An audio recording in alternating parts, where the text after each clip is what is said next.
You are listening to the Pencil and Paper Podcast Network. Visit pencilandpaperproductions.podbean.com to find more great podcasts. Welcome to the Palace of Megapixels. This is Super Mega Crash Brothers Turbo!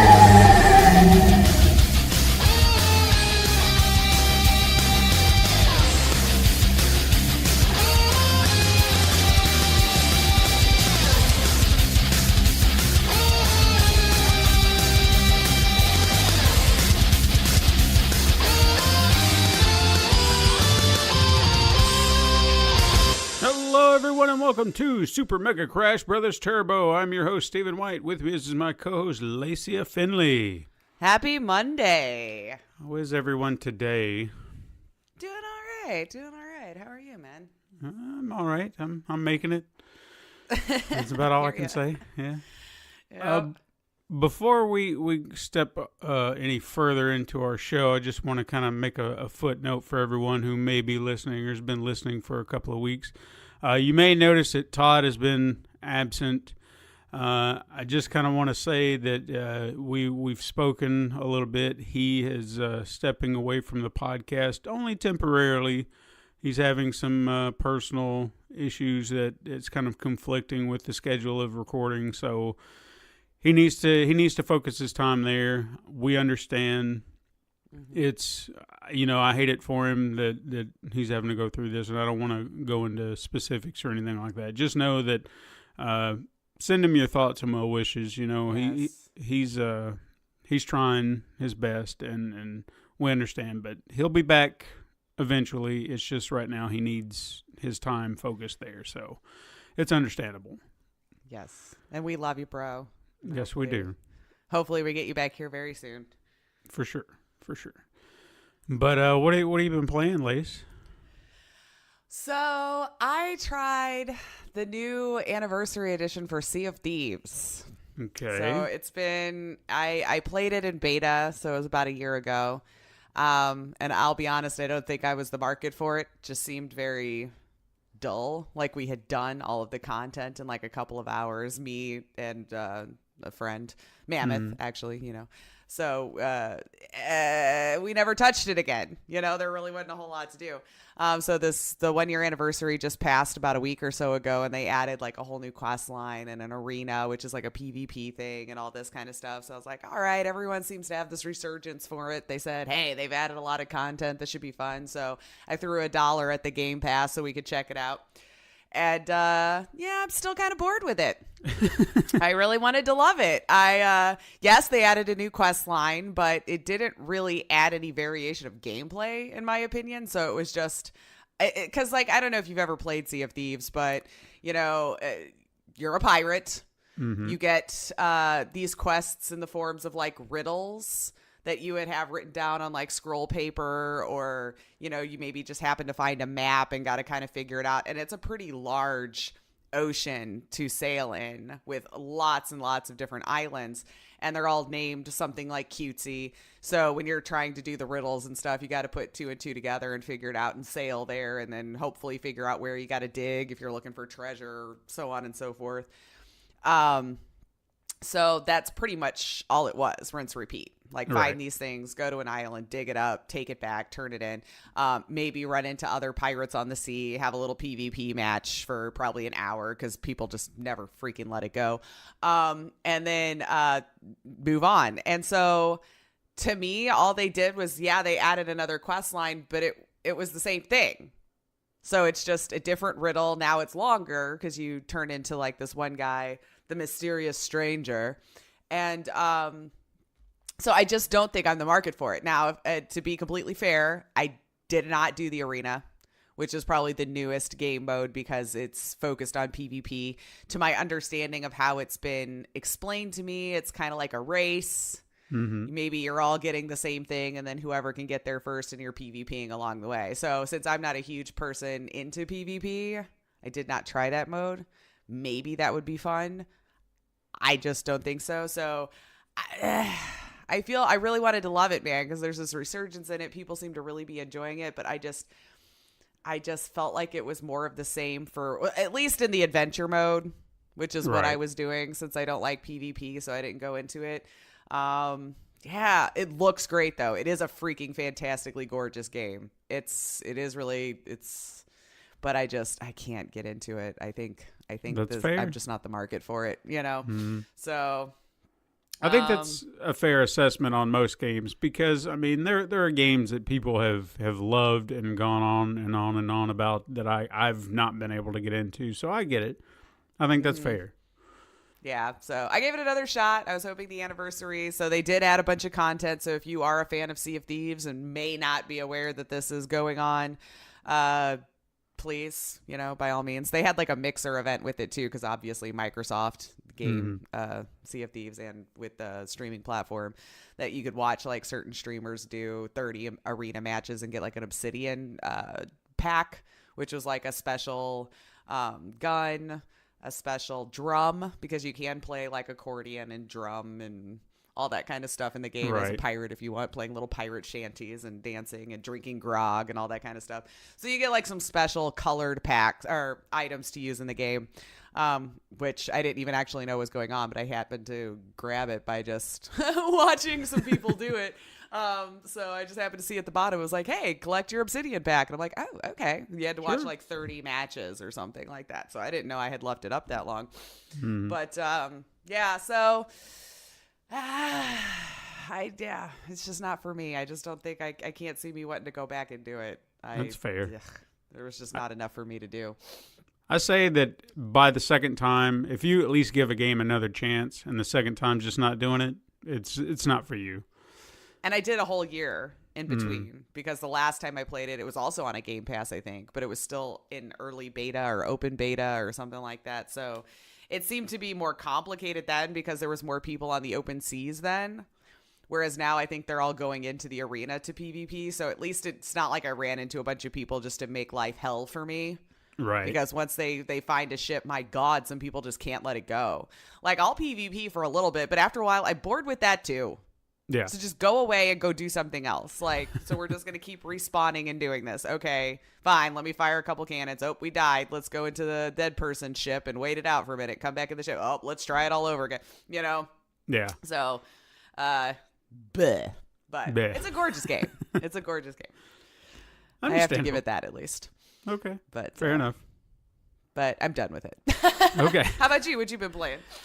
Well, I kind of have sort of been playing Mortal Kombat 11, and I say that like I'm not bored with it per se. I think I've just kind of hit a wall with it because Until some new now stuff comes out, maybe. Yeah, because it's just in the Towers of Time grindy mode where you've got to, if you want to get everything, all I'm doing right now is trying to collect skins and intros and fatalities and all the stuff in the crypt, and there's still an area in the crypt that I need to get to, but again, that requires grinding. I think I mentioned last week the 50 fatalities on one character nonsense, and then there was something else that I have to do that I can't remember exactly what it is, but that's to unlock yet another artifact to get into this one area in which... So it's just, I'm kind of like, so what I'll do is I'll turn it on every now and again, and as far as trophy hunting is concerned, I could probably platinum this if I wanted, but the one barrier in my way is I have to play 50 versus matches online, and I just don't want to play with people. Right. No, I hear you. So, and I don't have to win the match. I just have to play it. So I've honestly thought about maybe just once a day, just kind of playing one, and then I'm done. Throw it I in just there walk and away. see Yeah. what happens. If it's worth it to me to do that, I might do it. But I feel like I've just kind of went, that's kind of where I'm at with it. And I hate that I've lost interest so quickly, but the grind is real. Even after the patch, it's just like, God, come on. But I did find out about the time crystals. I think I mentioned those last week that I wasn't sure what they were. You had a bunch of them, but yeah. Yeah. It's actually part of the premium store that you can go to. if you hit the R2 button or whatever your associated right button is on your controller, it'll take you to the store where you can either purchase the premium content on the PlayStation Store, or you can use time crystals to unlock skins, intros, and things like that that you can find in the crypt. But this gives you that, I don't want to say cheat, but if you don't want to wait for it. Well, you earned them. Yeah. If you don't want to wait for it, you can spend them here and get that. So I started looking through, and I think the one thing that I feel like I would like more of are intros. So I guess it refreshes every day, and it gives you, from what I've seen, it's a handful of skins for different characters and then one intro. And so I've just been buying intros because I'm like, skins, I don't care. But intros would be kind of cool for my characters, just to add to kind of vary it up a little bit. Yeah. So I spent a few on those, probably bought like 2 or 3, and then I kind of ran out because obviously they're expensive. And if anyone wants to argue there aren't really microtransactions in the game, I'm going to call bullshit because... Well, I think the big complaint was that there were so many, right?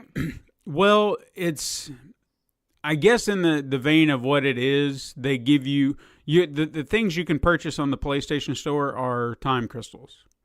So you spend money on that, then you have the in-game currency in which you can push along. But again, it's not a necessity. I understand that, and I understand that's where NetherRealm would sit there and say, no, you don't have to. You don't have to. Well, you never have to.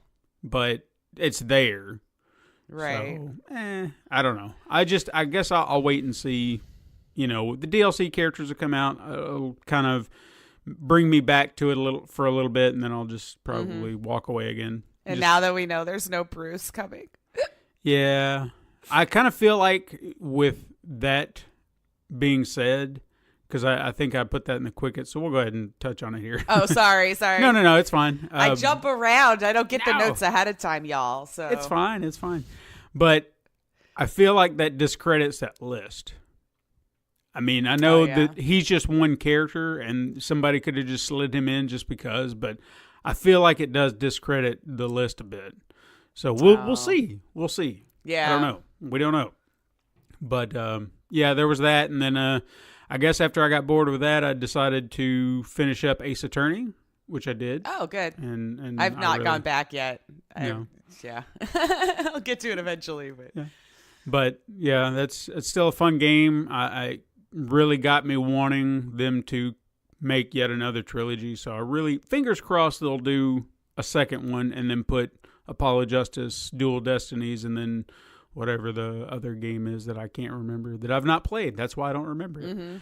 So hopefully they'll put those together in a set, and I'll buy it too. I won't hesitate. And then I guess just to touch on, I didn't really go into great detail playing these games. It was just kind of like killing time. Kind of went back to my Godzilla game. It's an older game if anyone's ever played it, and I don't think I've ever talked about it on the show very much, but I've heard people complain. It got a lot of bad reviews because it was just like, this is slow and blah, blah, blah.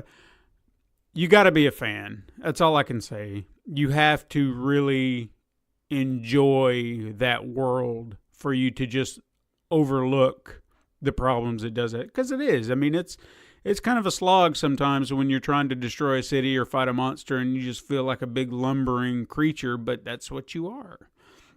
So I have great affinity for the characters. I love the monsters. Cannot wait for the movie coming out by the end of the month. Yeah, and looks really good. Oh, and they did. I saw that there was a press screening last night. And oh man, the reviews are just like... good? Oh yeah. Well, for a lot of them that I've been hearing, it's been, if you love this stuff, you are going to just die. And they did some fan service, eh? Yeah. Yeah. And I think one of the big things that's going to excite anyone who was a little disappointed with the last one, because the big common complaint, and I understand, I was a little disappointed, is there weren't enough monster fights, especially when they would do this nonsense where you think a fight is getting ready and it's like, oh yeah, Godzilla's about to mess something up. And then they cut away and we're like, aw, What? So you were ready for a fight, and then they didn't give it to you, and then it wasn't until the last 30 minutes of the movie you actually got a throwdown. So you're just like, oh. But they said, no, you wanted monster fights, you're going to get monster fights. I said, that's fine. But I'll defend the 2014 movie. I enjoy it, but yeah, I know I'll enjoy this more. So anyway, but yeah, I played around with it because that was another game that had a grind to it. Like, I could have platinumed that because I played it so much. But then there was just like, you've got to max out all your characters. And it's like, how? Because the whole process of leveling them up requires you to gather elements, I guess you get, for each character after you beat them in a level or however that works. And then you go into your evolution mode and then you apply that to your characters. And you can get a lot of them at a time, but you have a lot of monsters. So there's this massive grind you have to play through again and again and again and again. And some monsters are not, they're not easy to play because Godzilla, you've got, your tail whip, you got your big fists, you got your atomic breath, and then you get somebody like, a larval Mothra, and you're just a worm. That doesn't even sound like fun, if I'm being fair. Between you're just Godzilla and that. Hands down. So it's just like, what am I supposed to do with a worm? But you have so it's got one of those BS trophies where you're just like, come on, man, really? This is what you're gonna make me do? I've done all this. Well, they gotta extend the content somehow. But yeah. So I just messed around with it last night, and I had fun with it, but that's just me. And then I also touched on Overcooked because that was one of the freebies, and I realized I want to play with someone because playing it's alone totally hard to do by yourself and not as much fun. I was just I tried it for a moment, maybe played like 2 levels. I was like, I need somebody to help me because it's so hard, right? Yeah. Bouncing back and forth between the two because you have to have the two on there all the time. Yeah. So having someone focus elsewhere, like you have a plan in place, will help tremendously. I could just tell that. But it was like, there's no way I can do this on my own. And what becomes the most fun is the hilarity that ensues between the two of you actually trying to coordinate, and then y'all get stuck on like one side, and then nobody can cook, or things are on fire, so. Yeah. There's a lot going on to it, so I was just like, this would be fun with friends, for sure. So I'm looking forward to actually playing it with someone. But I just kind of touched on it, kind of get a feel for it, and I was like, I'm going to wait. So there was that, but that's all I got to play. But we'll see. I'll have. We had a good gaming week. Yeah, it was pretty fun. But how about we talk about some news, because we actually got quite a bit. There was some interesting stories this week. The first one I'm going to talk about kicks off with the massive walkout that happened at Riot Games. Now, this happened on Wednesday of last week, and employees from the Los Angeles and San Francisco offices unified to take a stand against sexual harassment and discrimination in the workplace, something I know that we've reported here on the show before. At least twice. Yeah, at least. Riot had apparently been trying to prevent this protest from occurring, but did little to dissuade any of their employees because of what they offered, but I'll get to that. One of the reasons that this happened now, according to numerous employees, was not only was the aforementioned issues at hand in the company, but also that the company had been forcing employees into settlements regarding those cases. Yeah. So Riot Games sent out a statement in support of the protest and promised no retaliation to any of the employees for participation. And they claimed to be listening to the concerns of the employees, but also seemingly defending their choice of arbitration. Only, and this is what they offered up, they're going to give employees the option to opt out of the arbitration. That was their olive branch. A lot of companies won't give you that. Yeah, but if you don't want to be, it's still sure. Yeah. I mean, we don't know how these are going, and I can't imagine they're going well if no one wants to participate. Right. So it's just got to be bad enough that they're like, no, we're not. No, this is not going to settle anything. Desk and yeah. So There's no telling if Riot is going to listen to what their staff is saying, if the problems will continue. I'm hoping something good will come of this, but the way they're acting right now, and they're just like, oh yeah, we're listening. Are you? Because I mean, if we're still having this conversation. Yeah. This happened for a reason, and you're clearly not doing enough to make the employees feel like this is going to end. That's why they did it. So, I don't know. Well, best wishes to you all. I hope it goes well. I hope it gets rectified soon. Mm-hmm. Yeah. I just hate that, like you said, we're having to continually talk about this mess, and it just continues. Yeah. And they seem to be the biggest, from what I've seen. I'm not saying that there are others, or at least the most public has come out about it. Yeah. You know, so, I mean, there probably are other ones, but this one must have just finally hit its max. Yeah. So and hired probably just the right combination of people that were like, we're done. This is enough. Because to my understanding, it's not just against women. Like most people think of the harassment.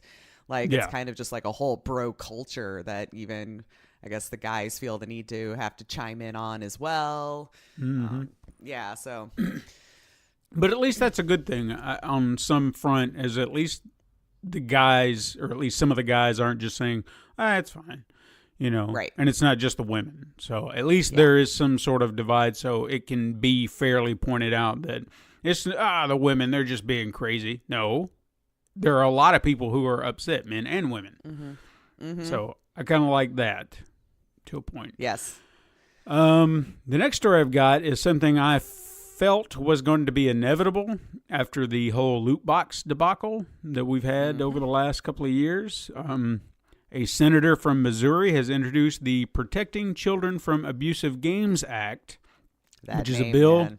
Yeah. It didn't really work on it, but it's fine. This is a bill that, if passed, would essentially ban loot boxes, pay to win, boost microtransactions, and any other predatory practices being used in the gaming industry. These new regulations would be enforced by the Federal Trade Commission and force a stiff fine on developers and publishers that continue to exploit children. Now, as of recording, this is just in the process of being discussed. It's not been voted on, so when we know, you'll know, but... I mean, I don't know that it will, to be fair. I don't think anybody in our government understands technology even a little bit enough to like have a conversation about it. But I think that's the big problem. I feel like they're going to hear the worst parts of it, and if this passes, all this is going to do is open a door to the video game industry. I feel like it really will. I understand where this is coming from. I do. And the way it's worded, you can't really argue with it. No. Like, because I've read some of it, at least, or at least like the important points that they were trying to hit as to why they were wanting to bring this bill forward. And you can't argue with it. Like, yeah, I agree with everything that was said there, you know? Yeah. You know, kids are playing it. You absolutely 100% do. Yeah. And I know people cry parental controls and all that kind of stuff because it aren't a lot of European countries who did not make it illegal offering their 2 cents now as well. Like, hey, we decided not to because of this, and we're happy to share with you our studies, you know, to try to keep, you know, the United States from also banning this thing. But I kind of agree. I mean, how easy is it for a child to figure out how to get around a parental control or even start that kind of predatory behavior at such a young age? Because, I mean, even adults can't turn away from gambling. You know, yeah, no, I agree. A child who's having fun and sitting there and going on, like, you know, you're playing your Candy Crush. You know, kids are doing that. You know, kids playing adult games and stuff like that. So, I mean, all I guess I'm saying is I do get it and I understand it, and like you, I agree with what they're saying. It does need to be reined in, but the moment the government starts regulating video games, there's going to be a change. And people are going to be like, well, why is this change? Why is this happening? Because you know what? There are certain companies that would not let this stuff go. They wouldn't stop doing it. They just kept doing more and more and got greedier and greedier and greedier and making it more blatant. And then here we are. Yep. So, you know, I mean, I honestly, we'll see how it plays out. One, I don't really think it's going to pass. I have a feeling one of the bigger companies will slide some nice money to the right person and it'll all go away. Get on it, EA. How much faith I have in how things are going right now, because that's kind of how we operate.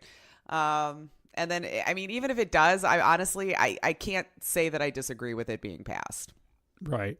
So, I mean, it's just, there's got to be a way to regulate the just overspending and how much you're charging for everything and to where we got to where we are today. People ruin everything. You couldn't have just done it a little bit, made your side cash, did all this kind of stuff. But no, everything started to have it. And they got to pay for those $13 million salaries, you know? I mean, you knew they were going to eventually see all the cash that you're making and go, oh, wait a minute, time to pay the piper. Yeah. Now that we see how much money is going into this part of it, and you've been dodging us, now we're stepping in. Yep. So yeah. Yeah. Well, while we're talking about greedy companies, I feel as though Borderlands 3... EA? Oh, no. Well, Borderlands, okay. It's been getting a lot of publicity here lately, but I kind of feel like all for the wrong reasons. Now, as much as I would love to see the game fail, because I'm not a fan of the series. I like them well enough. Like, I don't go out of my way, but yeah. I know it's not going to fail. I've just not been a fan. It never has caught my interest. But anyway, we've already mentioned the replacement of favorite voice actor Troy Baker from the game in what many could argue is a very insignificant role, but I don't know how much his character from the other game comes into play, so I don't know. Yeah. But now it seems that a very significant and rather popular character to the franchise is being replaced as well. David Eddings, who originally voiced the character Claptrap, used to be employed by Gearbox, but actually left the company back in 2017. He apparently voiced Claptrap for no additional pay in past games, and when the subject came up for Part 3, it seemed that Gearbox couldn't afford to pay him. This information actually came from Eddings himself, who even stated that he had mixed feelings about even reprising the role in the first place due to an incident that involved himself and Gearbox CEO Randy Pitchford, which was the reason he left in the first place. However, he was willing to put that aside and do it for the fans. Now, immediately after hearing this, and hearing his name thrown into the wind, full-time victim Randy Pitchford went on the defense, stating that Eddings was never forced to voice the character for free. It was something that he wanted to do and, quote, reveled in it. Pitchford also stated that they offered Eddings 2x scale for the role, and he refused, calling Eddings bitter and disgruntled. Now, this... 2x scale, and he said no? Yeah. Well, this seemingly contradicts Eddings' claim to his statements. If I can flip my page here. There we go. I got it. Apparently, Eddings asked for, what he asked for were past royalties from other games and an apology from Pitchford from an assault that happened during GDC in 2017. Now, those assault details have never been made public before now, but this was no doubt a response to Pitchford's words. So, Eddings laid out not just assault allegations, but claims that Pitchford stalked him on social media to the point where he had to ban him. Really? And that Pitchford had siphoned away $12 million of revenue from an employee royalty pool at Gearbox. And how this works is apparently employees are asked to take lower salaries with the promise of royalty shares. And he took from that, according to Eddings. But, okay. Now, it seems that... Because it just seemed like it was going to be a stupid question in my head. Because I'm like, if they're paying into this fund, is it like in an interest-bearing account or something? It's just a royalty pool, whatever that. Because I feel like it's kind of like Social Security. Like, I'm paying more now so I can get it back later. Kind of situation. Now, it seems that Eddings had enough of Pitchford's BS and just kind of unleashed a Twitter rant on whatever he had on the guy. However, what's really interesting about it is when the revenue allegations surfaced, Pitchford kind of stopped talking, and Gearbox actually did issue a statement saying, that they would love to have Eddings back and they would welcome him back for future opportunities, but they didn't mention the revenue siphoning either. So I find that interesting that that's the one topic no one's talking about. Right. No. I don't know. The guy's he's got some thin skin. I'll say that. Not Eddings, but Pitchford. Seeming like it. Yeah. Because is that all these skeletons are coming back to bite him now, and he's just starting to panic. Mm-hmm. Is what it sounds like. I mean. So I'm sure we'll have something new to report next week. I'm sure someone else will say something negative about him, and he'll get pissy and start whining. Keep an eye on that Twitter. Mm-hmm. Sounds like a good time. Now, I'm not sure we touched on this topic since the game release, but I know that I personally I've been talking about Mortal Kombat 11 a lot. So I want to ensure that there is absolutely no bias here as to why I've not talked about this, but I guess the more and more it's kind of come up, I feel like it's worth bringing up. There were reports that surfaced after Mortal Kombat 11's release about massive overtime in the workplace, with numerous statements confirming 60 to 70 hour work weeks and 7 days a week for at least 4 months to get the game made or finished. Yeah. NetherRealm finally released a statement saying that they are looking into the matter in the most corporate way possible. At least that's the way I saw it, because it said, quote, "As an equal opportunity employer, we encourage diversity and constantly take steps to reduce crunch time for our employees." Yeah, okay. Yeah.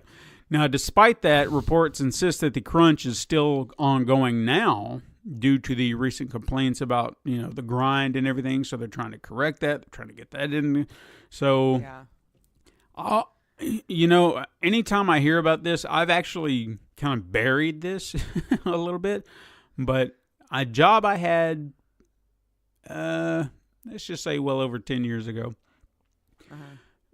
When I first started there, we worked 10-hour days, 7 days a week for one solid month. By the time that month was over, it felt like all my days blended together.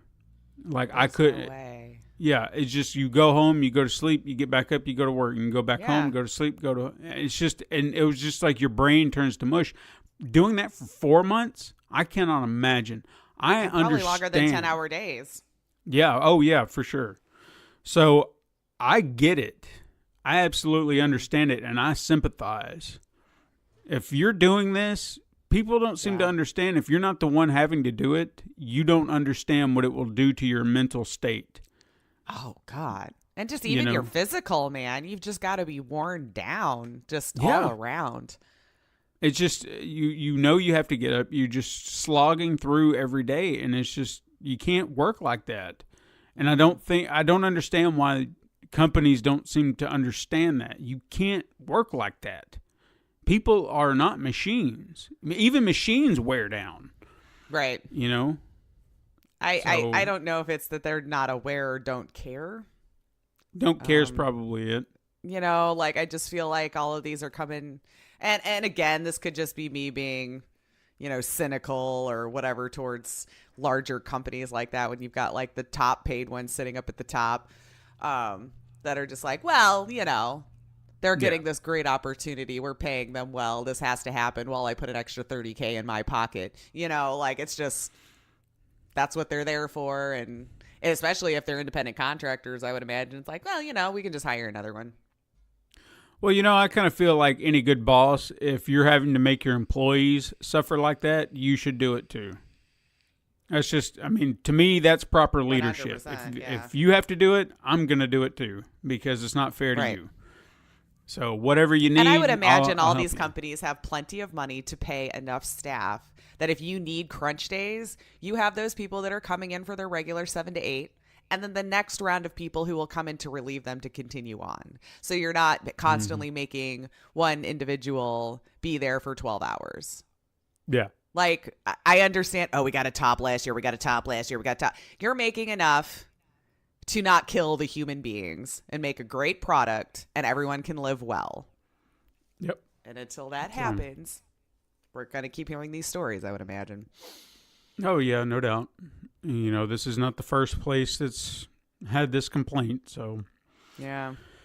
Anyway, the next thing I've got, I don't know if you saw this, but it seems that PUBG is the first game to be hit with China's new restrictions because it has officially been shut down in the country because it failed to receive in China?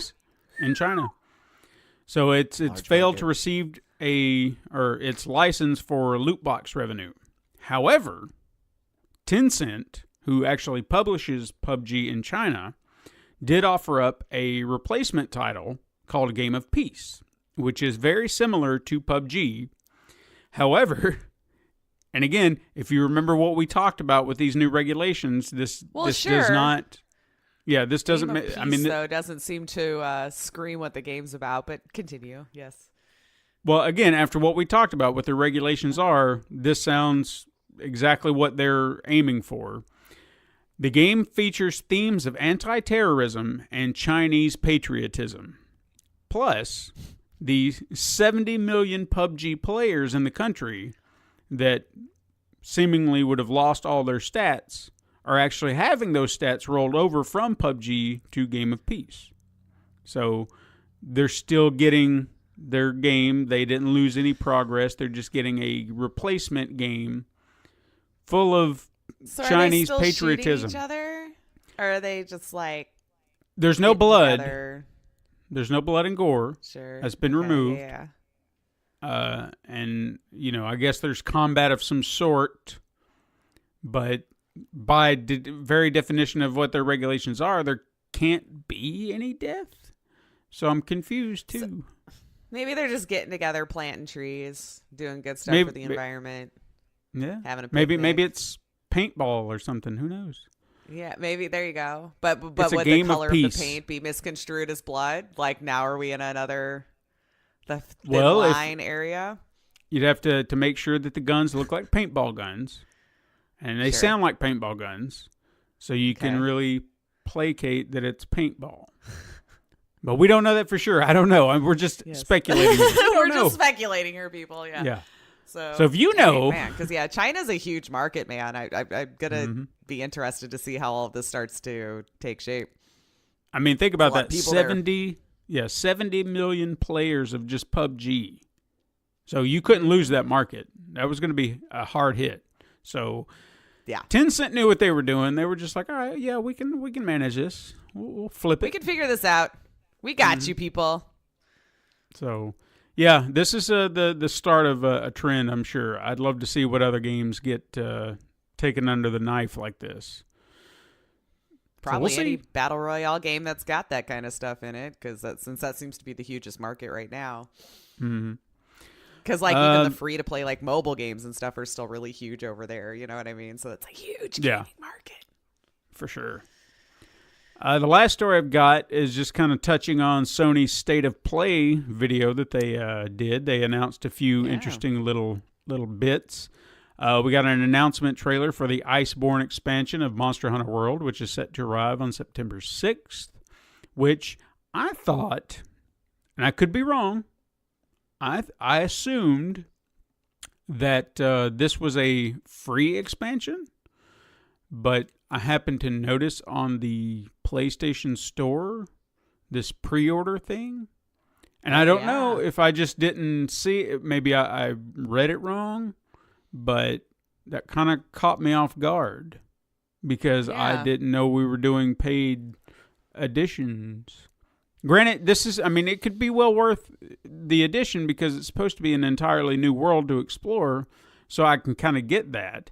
But I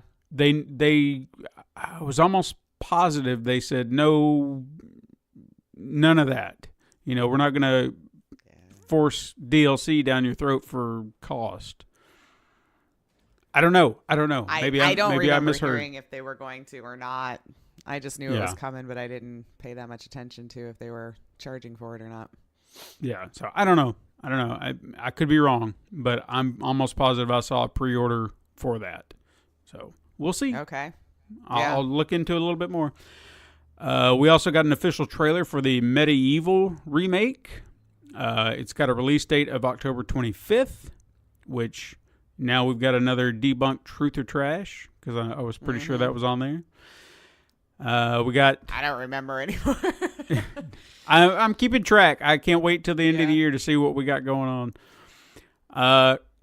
There was a Predator Hunting Ground game announced by Ilphonic. So I'm assuming it's going to be... I'm not going to automatically assume they're just going to take Friday the 13th and put a new skin on it. But I feel like they're the ones who did Friday the 13th, so we're going to get something in that vein of, you know, a bunch of soldiers in the jungle, and then somebody's playing the Predator. Predator. Yeah. Which is, I mean, you know, when I saw their name, I was like, oh, okay. Yeah. I mean, yeah, I'll give it a go. Why not? Mm-hmm. And they got 20th Century Fox on their back. Yeah. Which I am kind of curious about that, just to touch on this very briefly. Since this is a 20th Century Fox property, or at least was, is Disney going? I mean, where does this fall under that guideline now? You need just your own original idea, man. Yeah. I feel like I would have been a little too shy coming off of the whole Friday the 13th issues. Now, granted, I mean, after we've seen Disney say that they don't really, when it comes to video games, they're like, it's fine. We'll license it out. So this may just kind of be one of those things where like, it's fine. Mm-hmm. But I've noticed they've been cutting a lot of things over at the Fox lot. Just be like, no, you're done. We're done with this. And it's fine. It's fine, I guess. Maybe. I don't know.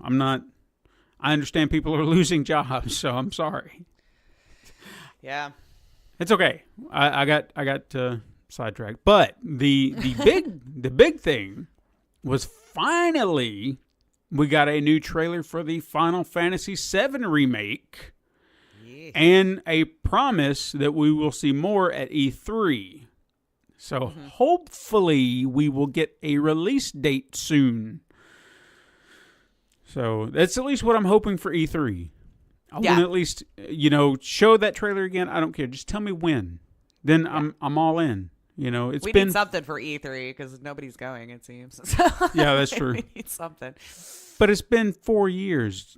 I just realized that the other day. It's been 4 years since that announcement. I'm telling you, man. Like they really start talking about things like way too early, just way too early.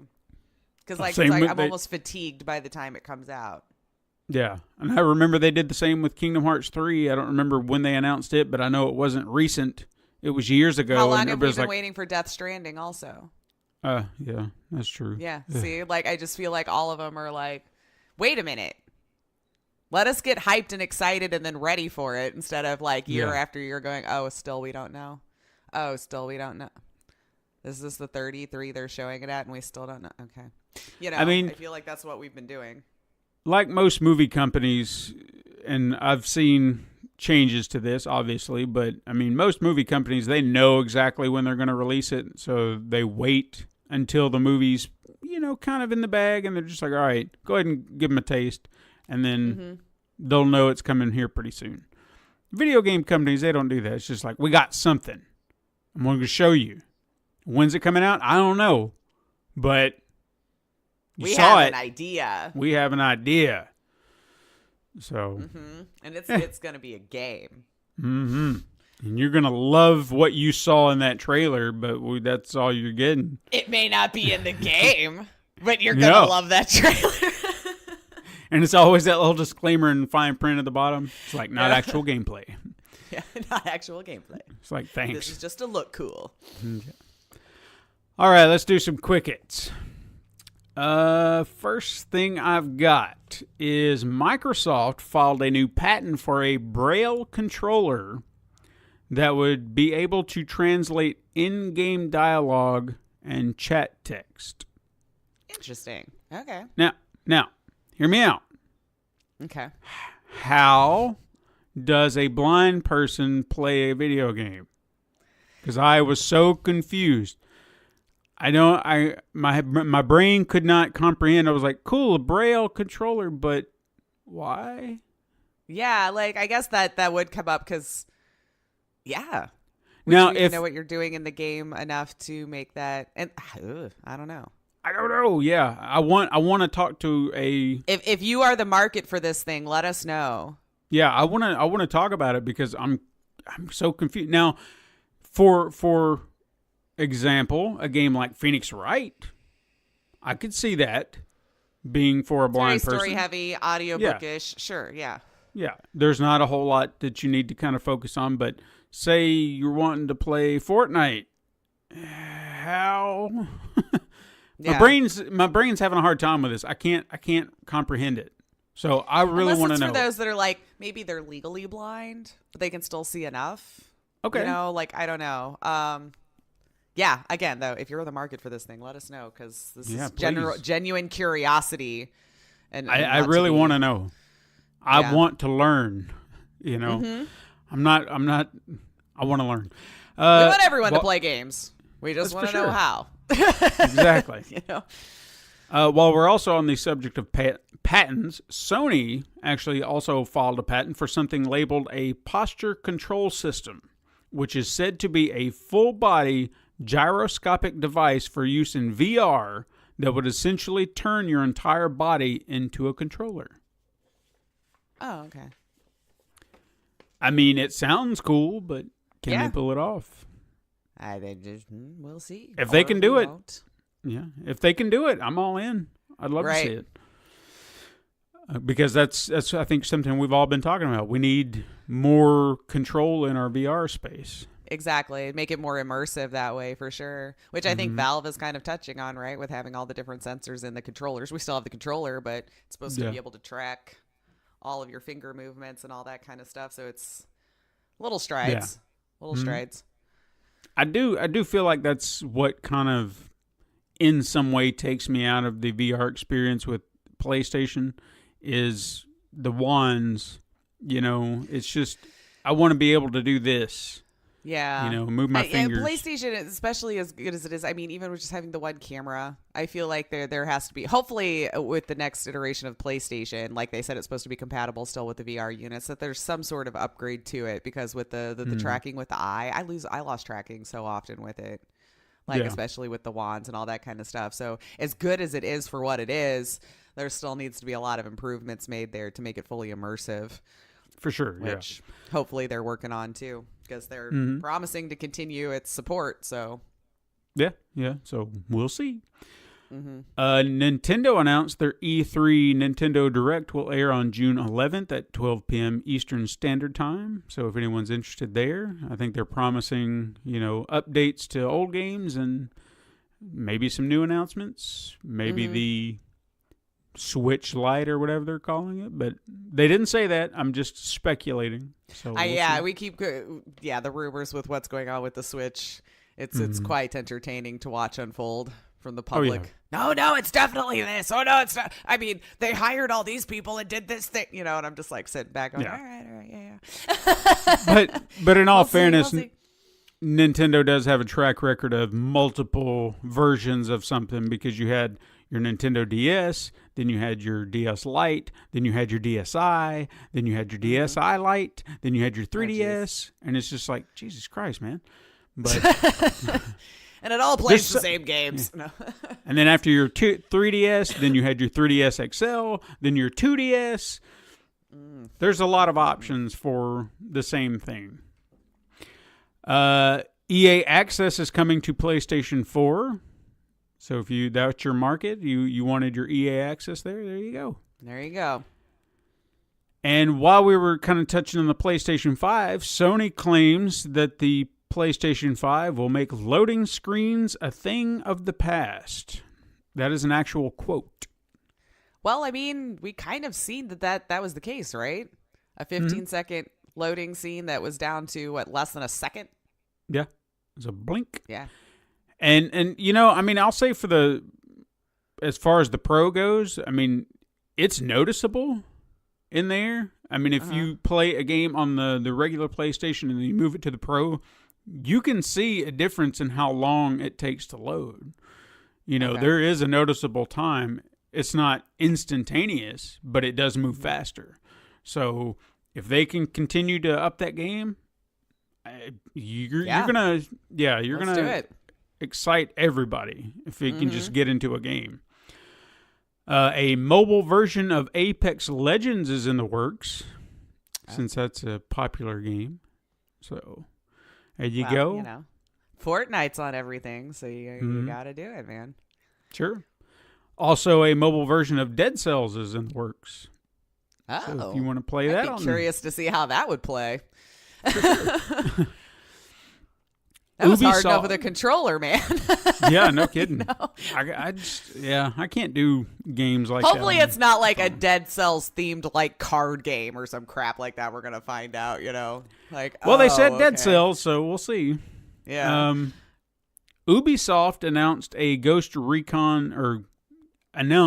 Recon Breakpoint, which is a new game there in their series.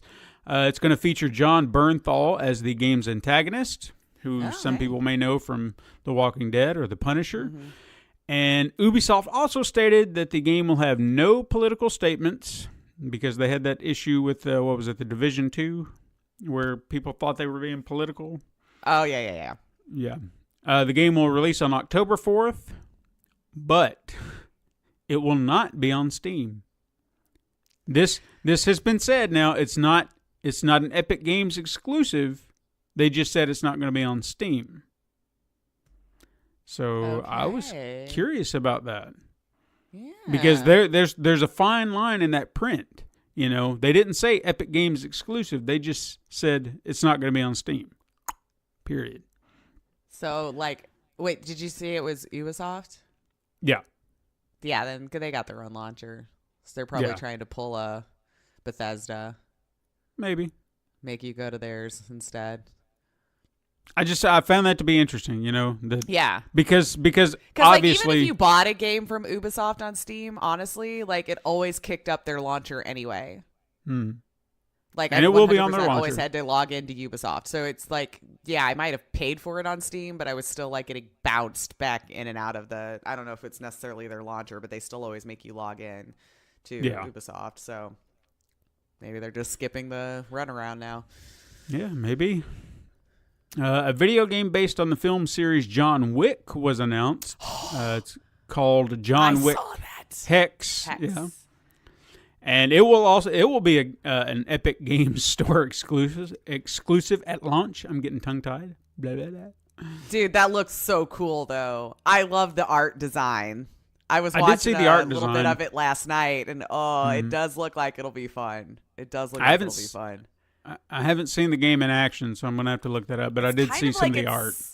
A little bit like a cartoon style to it, but real rough around the edges. Like, I don't know, it just seems to work. It's not what I would have pictured a John Wick game to be, but as I was watching it, now hopefully I'm not just getting my hopes up, but definitely go watch the trailer when we're done with here, because I think it looks like it could be really cool. Like, I'm intrigued. I never knew I wanted a John Wick game, but now I do. You know? Hey, like, no one knew they wanted John Wick until they watched it and was like, that's true, okay, which is an awesome round of flicks. So, yeah. Yeah, I mean, I'll be honest with you. I dismissed it when it initially came through trailers, and I was just like, eh. And then someone was like, dude, you really need to check this out. It's actually really good. And I was like, all right, I'll give it a watch. And now I'm in. Yeah. The killer visage known as Ghostface from the Scream franchise is apparently coming to Dead by Daylight. Oh, yeah? There was a leak, All right. and I thought maybe it was a rumor, but I started doing some digging, and apparently it's there. So just the killer, or are they going to throw in some of the, like, movie people, survivors, or whatever, like Nev's character? I would assume. Character? Yeah, I would assume we'd probably see Sydney. I mean, I think that would be like a Skeet nice was addition. actually spoiler alert. One of Yeah. the killers. So I guess having him as a survivor would be stupid, but who knows? the We'll movie's see. been out for over 20 years. If I spoiled it for you now, that's totally on you. There were 2 even. Yeah. But this, keep in mind, this has not been officially announced as of our recording, but it's seemingly confirmed at this point. So Okay. There you go. They're killing it over there. If that's the case, I feel like it's every couple of months we're hearing about a new thing. Oh yeah, for They're sure. putting in the game. There's a documentary called Raising Kratos, which chronicles the work of Santa Monica Studios during the making of the new God of War game. It's now available to watch on the PlayStation YouTube channel if it interests you. It's about 2 hours. I've heard people that have already crammed it in yesterday. It's pretty cool. We'll have to check it out. Yeah. I mean, I like a good documentary if it's well done. Mm-hmm. And finally, Ryan Reynolds apparently recorded R-rated dialogue for Detective Pikachu because, of course, he did. I mean, of course, right?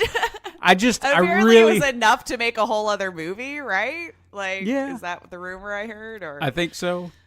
Yeah. I mean, just a part of me really wants somebody just needs to release just a sliver somewhere. Come on. Please. Come on. Come on. Make it an R-rated thing so you don't get in trouble, or whatever you got to do. I don't know, but us adults want to know. Yeah. All right, you want to do some truth or trash? Let's go. I don't think I have a great track record going anymore, but well, I've got two for you, and I think they're pretty basic. I mean, these are good possibilities. These are really good possibilities. So the first one I've got is Sega is making a new Super Monkey Ball. I've never even heard of the original Super Monkey Ball. Really? Yeah. Huh. Guess so. I mean, I've not really played shame? it. No, I thought it was at least a well-known property to a point, but I mean, I'm not saying I've played it, but I'm aware of it. It's been out for some time. The trash. Okay. And then I'm Fair sure enough. we'll find out next week it's true. I feel like that's how this has been going for me lately. Within 2 or 3 days, I'm like, Steven, did I say blah, blah, blah? No. Damn it. Nope. Well, this one we'll know pretty soon, at least within a month or so. Deep Silver will announce Saints Row 5 at E3. Oh. I mean, I guess, who'd you say it was again? Deep Silver. Sure, let's go truth. Okay. It's been a while since a Saints Row game. Yeah. I mean, Agents of Mayhem. Mayhem. The only thing I'm basing it off of. Yeah. Agents of Mayhem was a disaster, and they need to go back to their roots. They need to go back to Saints Row. But that technically wasn't a Saints Row game, right? No, but that was the idea. Yeah. They were like, well, let's do something that's not quite that, but it's a spinoff. But we'll use the same symbols and all this kind of stuff for it. It'll be fine. Nah, it was not fine. It was not. All right, I'm going to jump into some release dates. First, on May 14th, we have Rage 2 for PlayStation 4, Xbox One, and PC. Curious to see how that's going to do.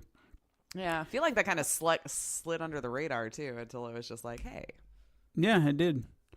Redout for Nintendo Switch, A Plague Tale Innocence for PlayStation 4, Xbox One, and PC, Evil Defenders for Nintendo Switch, Sniper Elite version 2 remastered for PlayStation 4, Xbox One, Nintendo Switch, and PC, and Rock of Ages 2, Big and Bolder. Nah. Boulder. Yeah, for the Nintendo Switch. Then on May 15th, we have Feudal Alloy for Xbox One and Undead Horde for Xbox One and Nintendo Switch.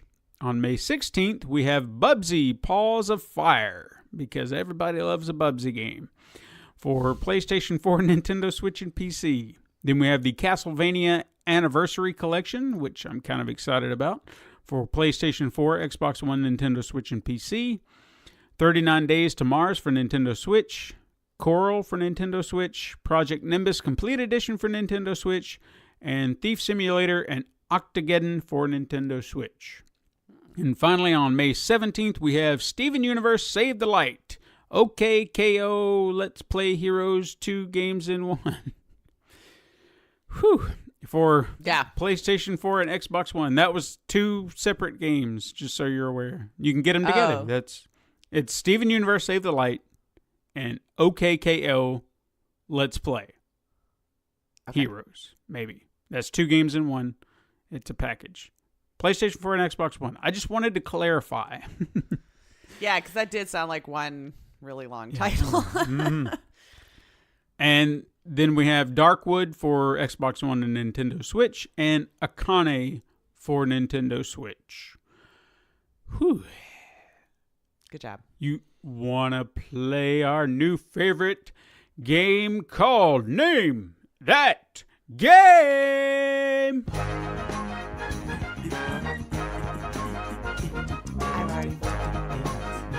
It's okay. Yeah, just listen to it. Oh. Okay, here we go. That's right. There we go. There you go. Isn't that like the Pyramid theme song? Yeah, it is. And Yeah. It's always catchy. I know, my It game was always shows. catchy. That's I used to be right. addicted to game shows, man. Same. Okay, I've got 5 for you today. Okay. And I I'm did. going to go for 1 out of 5. So, one thing you'll notice this week, because I was being a little bit more clever, is a lot of the titles are going to be very reminiscent of what they are, or what it is. Okay. So, maybe it's just a tweak or a change of what the title actually is. So, it might make it a little bit more difficult. Oh, it because might, I was doing so great at the game already. yeah. But then again, it may very well clearly point out the true title. So we'll find out. Okay. All right. Let's do it. All right. The first game is a quick-paced platformer with enemies, friendly and non-friendly, that you can kill to earn points and rewards. That is it. Okay. Is this A, player runs fast, B, player goes jump, C, player fights quick, or D, player earns things? They're all terrible titles. They are. Okay, so player runs fast. Mm-hmm. Player wins things. Player... What? Player runs fast, Uh-huh. player goes jump, player fights quick, player earns things. Player earns things.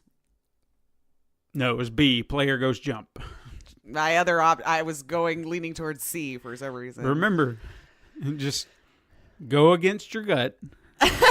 Well, my other option was C, so I would have been wrong regardless in this situation. Yeah, that's true. That's true. Okay. This next game is a classic 2D platform adventure in which you play as a corgi who comes home to find that his bae has been kidnapped by the evil Veronica Vet.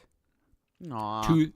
To thwart his arch enemy, he must travel the world and undo what the vet has done to gain back the love of his life.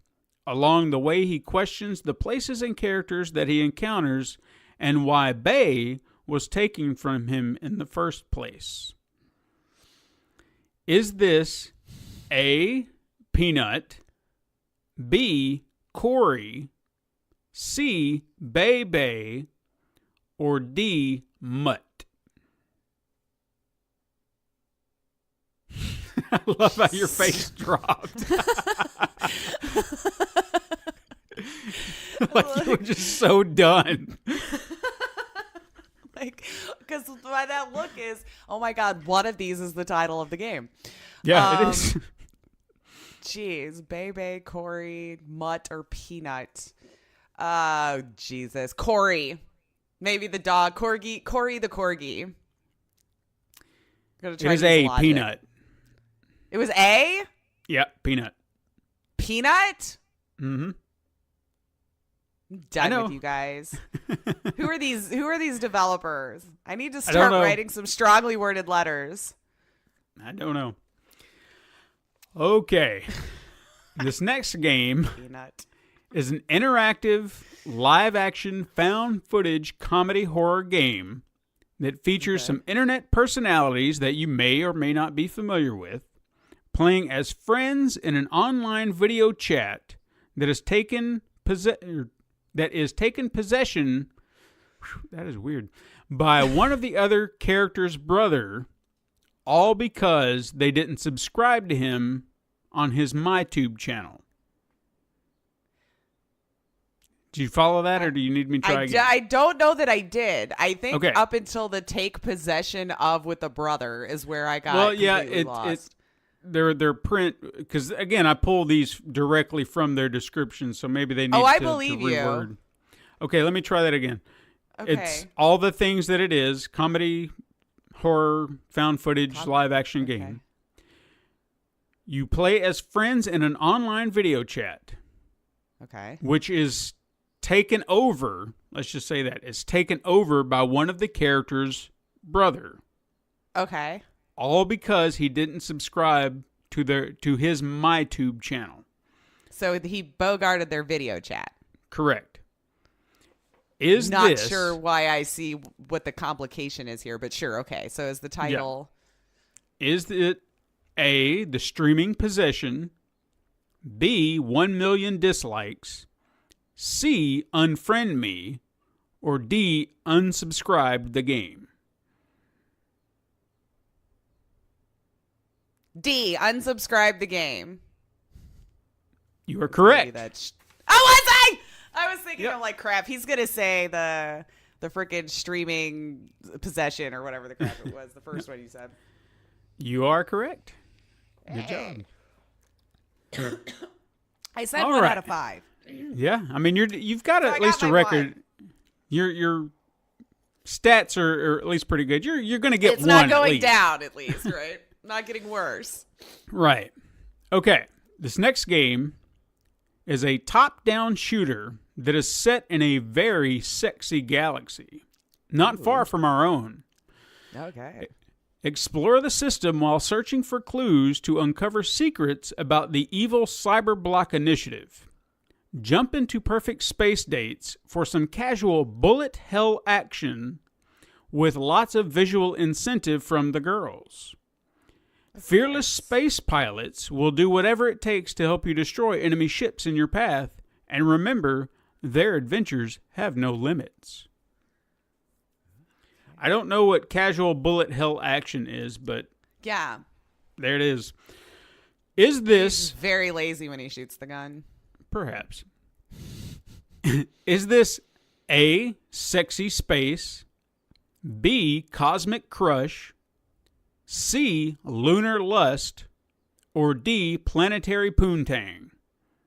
Oh, Jesus Christ. It's either A or D. I just know it for some reason. Like planetary poontang. But that also seems like something very creative you would come up with. Perhaps. So I'm going to go with A, sexy space. It is B, cosmic crush. Damn. I just was going for the most generic sounding name that time. Because I feel like I'm putting too much faith in their creativity to name their game. So I'm like, you know what? Sometimes, yeah. Sometimes. Like Peanut. Yeah, Peanut.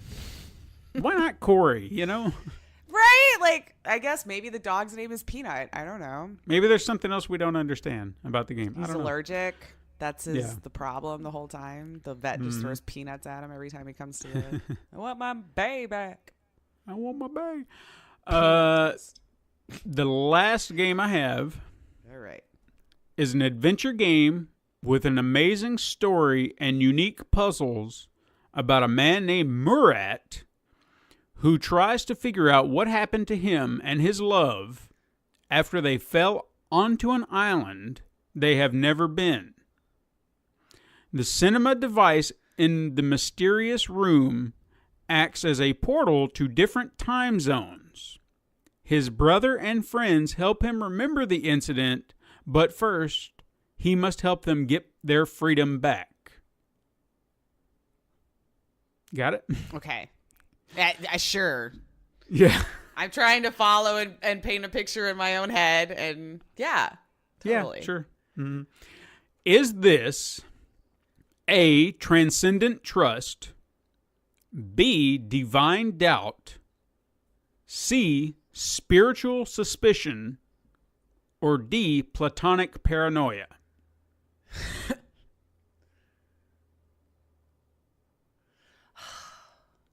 I don't know if I even have a gut anymore to trust. I'm going to go with A. It is D, platonic paranoia. But see, that sounded too good of a name. I don't know how to play. I have no strats. It's okay. It's okay. I have no strats. I do my thing. They do their thing. It's all a guessing game. It really is. Hey, I'm still 1 for 5. I think that's what I did last week. You're doing all right. At least you get some. At least you're not failing miserably. Something. Yeah. By all accounts, you should at least get one. Right? You would hope by the odds, right? Mm-hmm. Okay, so we've got a little bit of a headliner here for you today, a little interview. Lace had a chance to speak with the community manager of Kitfox Games. Is that correct? She was so lovely. Yeah, she was great. We need more of her. Mm-hmm. Well, tell everybody about it real quick before we send them on over. I mean, it's just, I had the pleasure of talking to her. So she's at Kitfox Games with Boyfriend Dungeon, which is one of those games that I have actually been looking forward to. I saw it in PAX 2018. And at the time, it was just kind of a concept that they were pitching. They had been working on the game, obviously, but the banner and that person that was out there just hyping it up did such a great job that, in fact, in 2019's PAX, that was one of the games that I wanted to see if there was going to be a playable demo for. Like they had hyped it up so well the year before about this idea. And the game is just, it was a lot of fun. She's like the perfect one to be rallying for the community because she's just very personable. She's got a lovely personality, very chatty. So she was put in her position and earned by all rights. And then you will hear us talking a little bit about the game and a little bit about Kitfox, the developing team as well. All right. So, guys, we're going to kick you over right now to Lace's interview with Victoria Tran.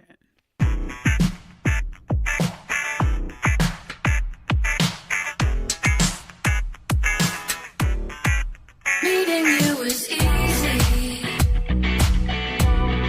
Lit up across the dance floor. You could tell that I was Hello, Super Mega Crash siblings. Today we have the utmost pleasure of talking with Victoria, who is part of the Kitfox developing team, the community developer, which is behind the game Boyfriend Dungeon. So thank you so much for being on today. I really appreciate it. How are you doing? I'm good. Thank you for having me. I'm super excited to be talking about Boyfriend Dungeon and sword smooching. Oh my God. I can't wait to hear about it. Like, I discovered this game PAX East 2018. And at the time, it was just a banner and a lovely human standing out front hyping the game, and did such an amazing job that I instantly was like, yes, this is a game I want to get my hands on. And I was so excited at 2019 PAX that there was a playable demo. Believe it or not, that was on my list of things I wanted to make sure there was a booth I hit up because they did such a great job hyping it up the year before. So honored. Kudos to whoever that was. They did a fantastic job. But for those that are listening, why don't you just go ahead and tell us a little bit about Boyfriend Dungeon and how we can level up our love? Yeah, so Boyfriend Dungeon is a dating simulator dungeon crawler mashup where your weapons turn into beautiful people and you can take them out on dates to make them stronger because, you know, the stronger your love is, the stronger you fight, obviously. Yes. Obviously, yeah. And so we'll have male, female, non-binary romance options. All the weapons have different play styles. There's also a cat if you decide that, you know what, you don't need anyone to make you happy. You can just chill out by yourself and, with your cat. I didn't actually know that piece of information. That's awesome. Yeah, we're super excited about it. Oh, so is that going to be implemented just kind of like any of the other characters in the game where it's just like, oh, yeah, and here's the cat? Oh, that's great. Turns into brass knuckles. That's so awesome. Because I know I played it. I think I went on 2 dates. However long that the demo allowed me to do it. I just thought it was so interesting how like the map was laid out and you had these different dates up there and the different personalities that gets meshed up with it. So, and since you had just mentioned it, I love that it's all inclusive. Like that was one of the things that I really enjoyed, that if you're a human, you could probably identify with whatever you want to do in this game. What was the inspiration behind making sure it was friendly to all of those that would be, you know, as any kind of gamer? Yeah, so basically a lot of this game, like the origins of it, stemmed from the fact that the Kitfox team in particular, is like, we're only a team of 8, but we're quite diverse. We come from many different countries. We have a lot of different sexualities and genders. So a lot of the times we felt when we played a lot of different games that we didn't feel like we belonged there, like in that world. Yeah. So it was kind of a thing that Tanya, our creative director, was like, she wanted to make a world where she felt comfortable in and where she felt welcome. And that was kind of the basis of why we decided that we wanted Boyfriend Dungeon to have all of these options. That is fantastic. So then why did we call it Boyfriend Dungeon? Originally, it was going to be mainly boys. Okay. That was like the original concept, because we were like, that'd be fun. And they were like, but then why not just have everything? And then also as we were going through it, we're like, Significant Other Dungeon isn't that good. That's true. We wanted to do Beyblades, but that sounds way too much like a children's cartoon that maybe exists. So we were like, maybe not, because we might get sued for that. So we stuck with Boyfriend Dungeon because it was catchy and fun, and why not? It works. I mean, it caught my eye for sure, especially like the art style that's behind it there too, which I really enjoy. And I assume that with going through that art style and the dungeon crawler, what was the game that inspired it being a dungeon crawler for you? I mean, we've made a bunch of different games before Boyfriend Dungeon, most notably Moon Hunters. Okay. And that has combat in it, and we're actually just very used to making games with combat in it, and it kind of seemed like the most obvious choice for us because that's what we were comfortable doing, especially when it's something as difficult as basically mashing 2 very different games together. Sure. We wanted something that we had some sort of expertise in, and that we knew we could do, but also that we thought would be fun. And it works. The whole dating simulator dungeon crawler thing, it's just, it really is a lot of fun. And I really dig how unique the elements that you're using. We might have seen these elements before, but you're using it in such a unique way. So what would you say is the most unique element of gameplay that you decided to implement differently with this particular dungeon crawler / dating simulator? Honestly, I think for us, like, the most unique thing is probably, other than like, you know, the kind of diverse, inclusive aspects of it, is that the dungeon crawling and the dating actually make sense together. Like, weapons will learn new skills and abilities the more they fall in love with you, because you're unlocking kind of like their backstory, and it's more than just kind of trying to really weirdly put 2 things together that don't work. We actually tried to make it like weave like very well into each other and have it make sense in the game. Yes. And it does, from the little bit that I played. It's interesting how you. Who did you date? I wish I would have wrote down their names, because it was one woman and we went to the park.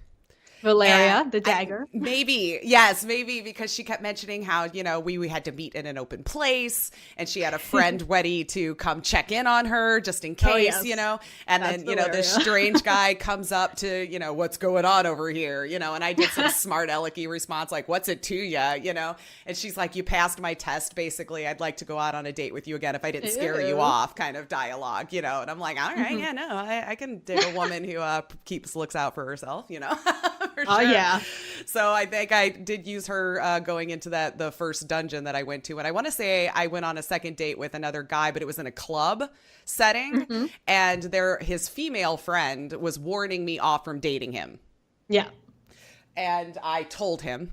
I just fessed up, like, your friend just totally told me this was a bad idea. You know, he's like, well, I guess I just have to prove her wrong or something to that effect. And I was like, okay. So I was like, I just wanted to see if I could just completely play the field and see if they all start to talk to each other and then, like, throw me under the bus or something. It's probably how I'll at least do one playthrough for sure.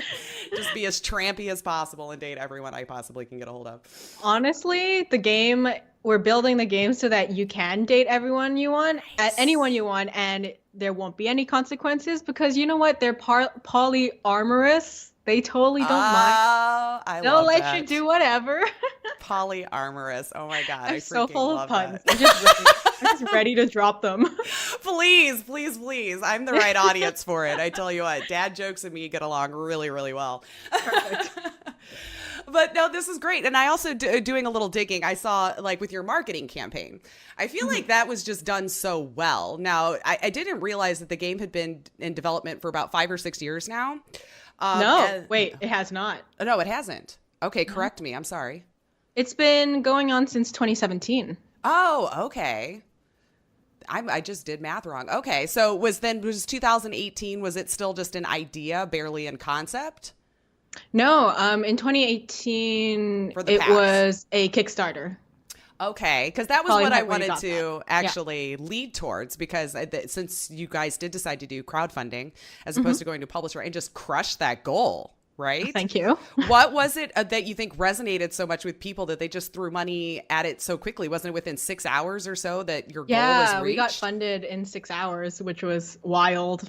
That is crazy. Yeah, I know. Congratulations on that, by the way. 'cause Thank that's you. insane. Thank you very Yeah. much. So I have a serious answer and a funny answer. My funny answer, which I think is actually the true one, is that people are just really thirsty. That's fair. They just really want to switch a sword. That's a fair assumption too. Right? I think they're just thirsty. Yeah. But the more serious, real answer is that I think a lot of people had kind of the same feelings that the team did, where, one, like we wanted a world that we felt welcome in, but also two, that we do love visual novels and dating sims, but it was always kind of that thing where we always felt that, we liked reading books and we don't mind sitting down to read something, but it always felt like interactive, like visual novels could do more rather than just do like the different options. And we wanted something to break up that monotony sometimes. And that's where we thought of the combat idea. And I think that kind of brought a lot of people in, because we had a lot of people who were like, I have never played a dating sim and I've always sort of wanted to, but you know, like I'm not the kind of person to just sit down and read for like hours and hours. So the combat is going to help me out. And other people who are like, I usually only play dating sims, like I'm really interested in the combat aspect, especially since there's going to be difficulty levels. So I'm interested. So I think we got like two different kinds of people and two different kinds of play and kind of meshed them together. And then the Kickstarter blew up. Yeah, it did. So what was the marketing behind getting that Kickstarter out there in front of so many people so early on? As in, why did we decide to do a Kickstarter? Yeah, because I mean, that's always one question that I love to ask developers when they decide to crowdfund as opposed to going to a publisher. So was it something that was kind of bred out of necessity, something that you decided you wanted to do first, or was there maybe a publisher that you were maybe wanting to submit to? It didn't feel right? Yeah, so funny story about Boyfriend Dungeon actually is that, so we thought of the game in 2017, and at the time, not really the only, but a lot of dating sim games, the only ones that were usually successful were like very rated R, like very mature. And this was before Dream Daddy came out. Okay. So we weren't sure at all about the market for it, and we're like, is this a good idea? Maybe it isn't. So we at first decided that we wanted to try and find a publisher for it, because we haven't worked with a publisher before. We've self-published all our other games. So we're like, okay, let's try it out. And I think because Boyfriend Dungeon was so weird, we actually got rejected from all of the publishers that we pitched to. They were like, this game is too weird. You should change the name. What is the point of this game? So we were basically panicking, because we were like, oh my gosh, what if this game is actually a terrible idea? Right. So we were like, a lot of people are saying it's a good idea, like our friends were, but maybe that's because they're our friends. Sure. So we weren't sure what to do with this. And we're like, well, what if we just announce that we're making the game, we'll see how well it goes, and if it goes well, we'll do a Kickstarter for it, because it's kind of risky and we don't really want to close our entire studio over it. So let's just announce it. So we announced it, and it was a hit. So we're like, okay, I guess we're doing a Kickstarter now. That's awesome. I almost kind of hope that you took a screenshot of the time that it took you to raise the funds and send it to all the publishers who denied you. Be like, We you know what? we did get some replies Oh, from publishers being like, so about that game. We're like, no, Aw. sorry. I feel like now it's a little too weird, our relationship. So I think we need to keep it the way that it is right now. Take it slow. Take it Take slow. it slow, yeah. Maybe we'll put you up on a date and we'll see how that goes. I love that though. Just like the bittersweet that had to feel. Just be like, yeah, we nailed this. We nailed this. I mean, it feels like the marketing's doing very, very well. I mean, a very slow grassroots kind of thing, but it seems like you've got a huge fan base already built up behind you, which is going to be fantastic.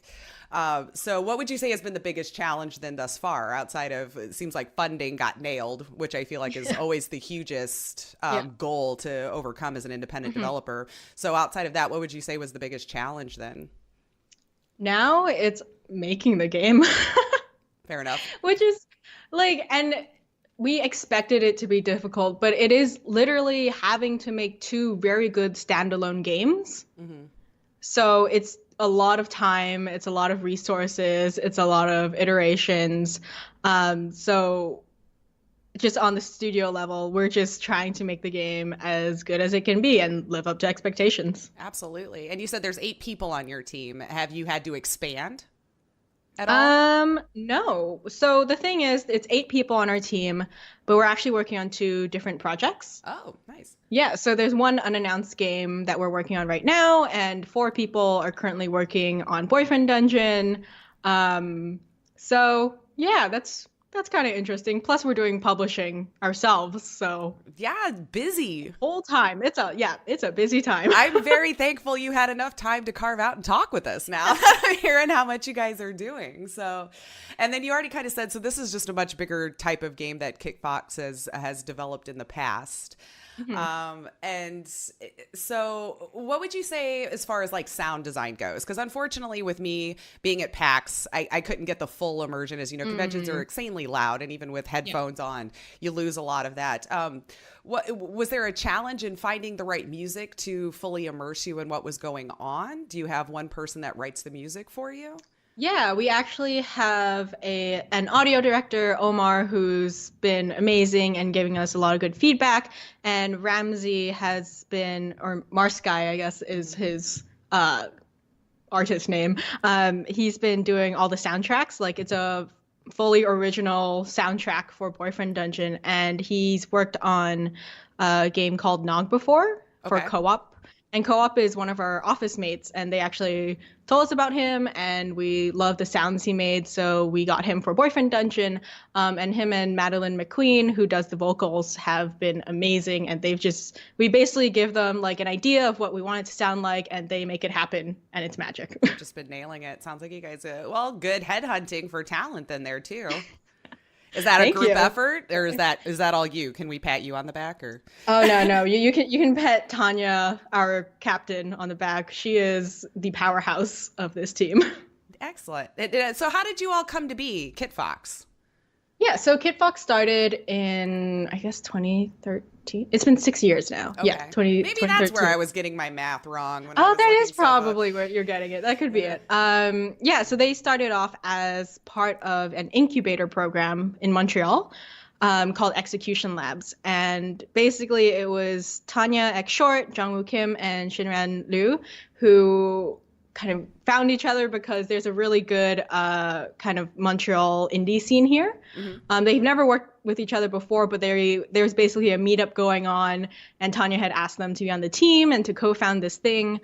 And Execution Labs basically provided some support in terms of like learning how to run a business and all the other important things that a lot of indies don't think about, like marketing.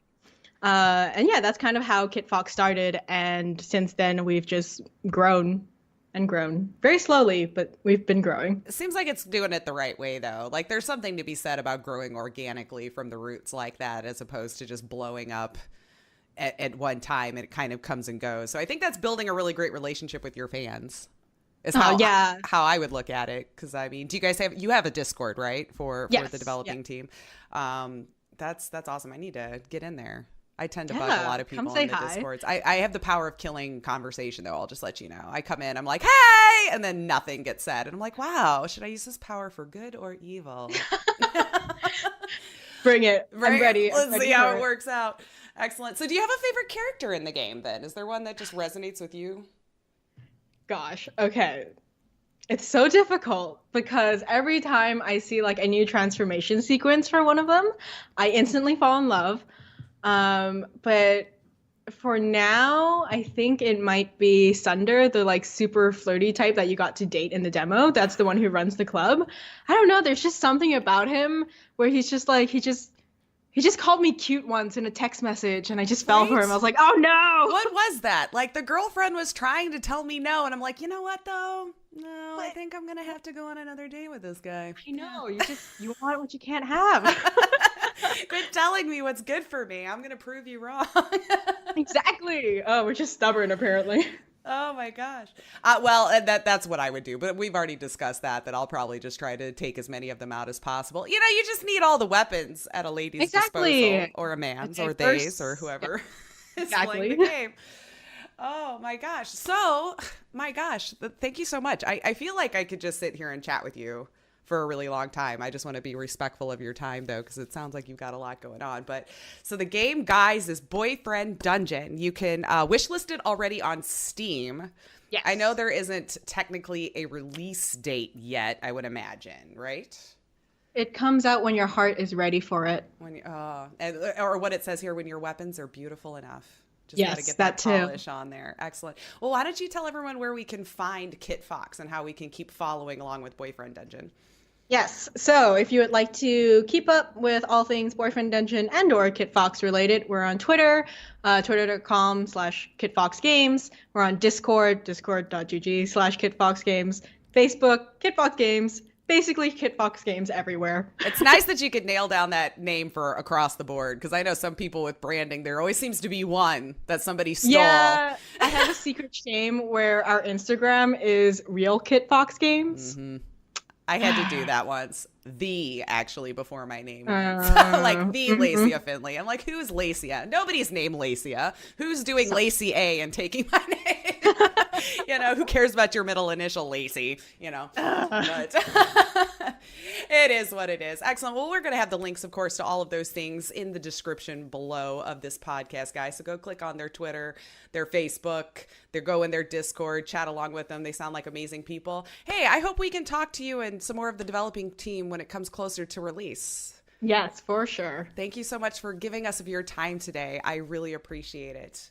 Thank you for having me on. It was fun. Excellent. Have a good one, you. Thank you.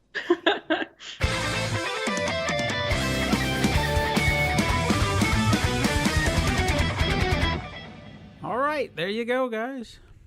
Good interview. Fun. Good interview. Mm-hmm. Thank you. I had a pleasure. Interviewing her. Like I said, I want to steal them all up again one day for a little closer to release once they have that nailed down. Mm-hmm. Yeah, I'd like to try it out. I'm sorry I didn't get to check it out at PAX, but it sounds interesting.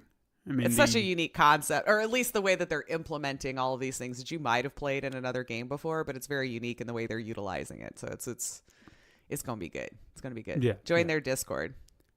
For sure. All the links will be in the descriptions down below and all that stuff down there. So check it out. But that is our show. Thank you to all of our listeners out there in Radioland. Remember, you can follow us on Twitter at Super Mega Crash. Find us on Instagram to view our weekly icon art.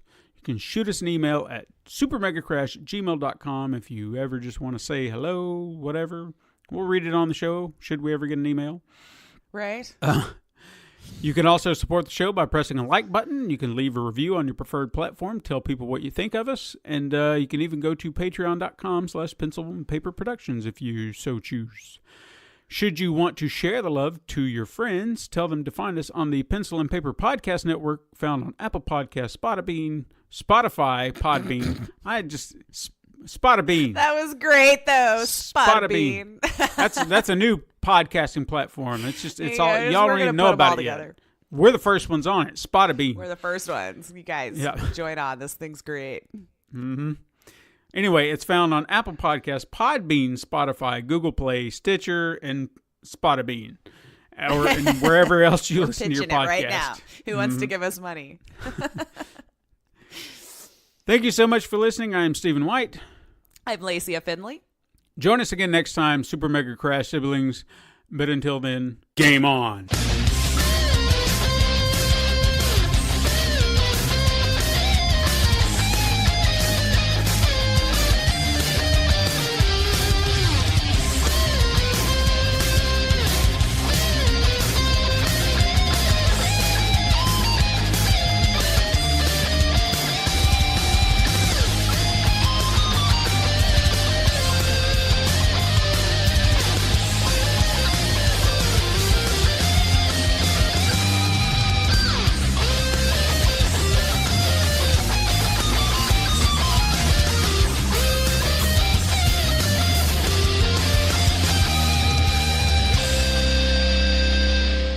This has been a Pencil and Paper Podcast Network production.